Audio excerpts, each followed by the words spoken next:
In this video, we are going to do regression analysis for a building that we previously imported weather and electricity consumption data for. We'll proceed to the Data tab, and we notice that we have electricity consumption and weather, and we also have our degree days merged into our electricity consumption. So we're all ready to do some performance analysis using regression and CUSUM. Now, the reason we're doing this is to identify the impact of a lighting retrofit that took place after the first year in this building. So we'll see how the CUSUM makes that very easy to see. We'll proceed to analytics.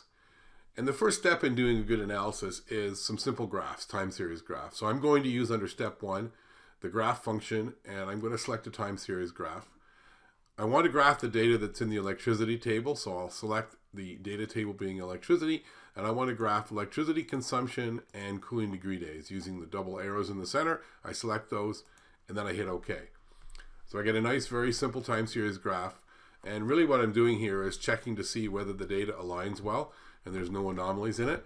And in fact, the data does align well. The peaks of these curves line up, the peak degree days of the peak electricity. So I'm comfortable that this data set is reasonably well behaved. At this point, I can proceed to do some regression analysis. And the way I access that is by using the Establish Baseline button under Step 2.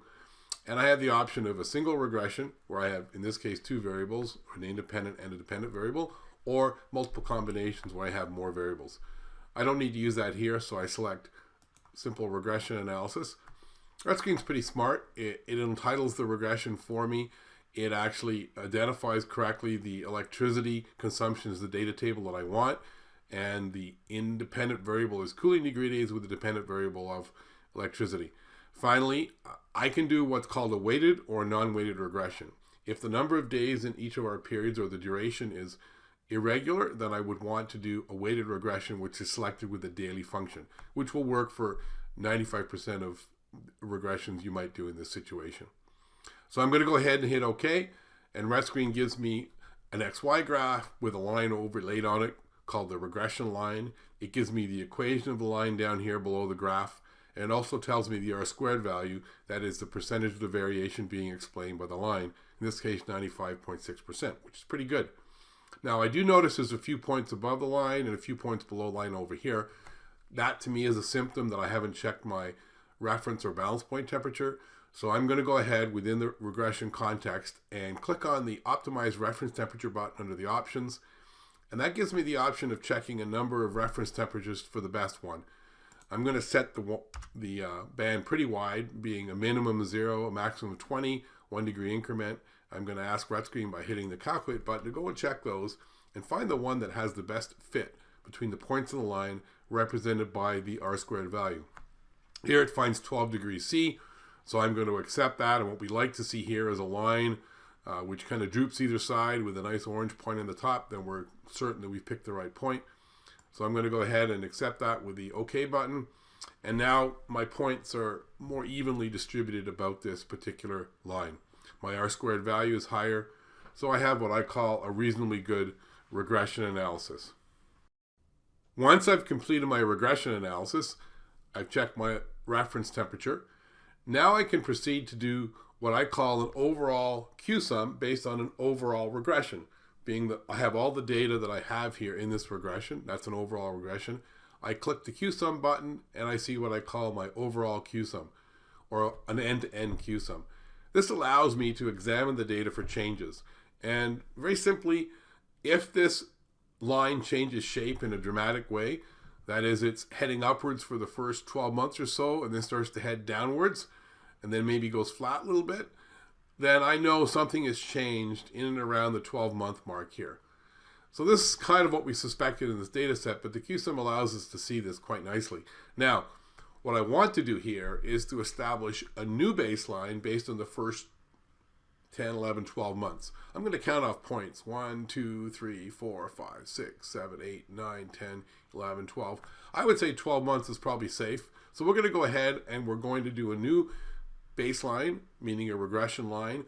And then in this case, we'll use 12 months, and then we'll run a CUSUM and see what this graph looks like.